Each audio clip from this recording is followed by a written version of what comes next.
Intermittent fasting. So we're into week 4 of the month and I'm talking about things related to nutrition.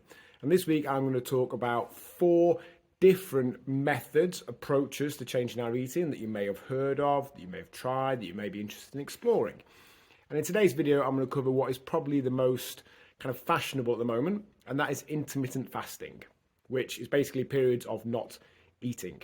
It's where we have a set window where we allow ourselves to eat and another set window where we don't.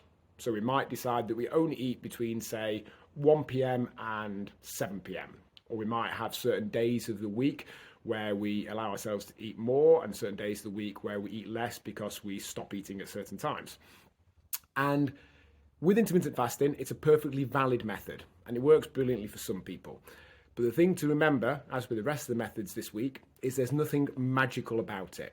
It doesn't do anything particular other than perhaps create a situation where you reduce your overall calorie intake.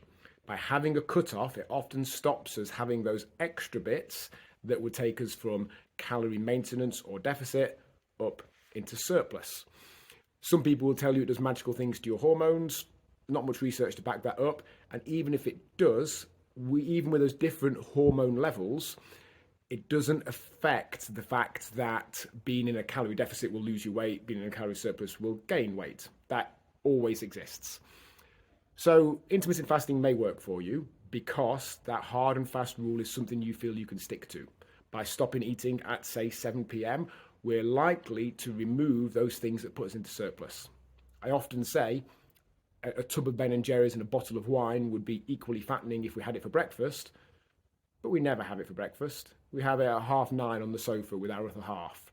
If we have a cut-off that stops things like that happening, or a tube of Pringles, or a large bar of dairy milk, or whatever else it is that could send us into surplus, none of those things are inherently fattening, but they're often very energy dense, very easy to overdo portion size wise, and often the thing that just puts us, again, over our daily requirements energy wise.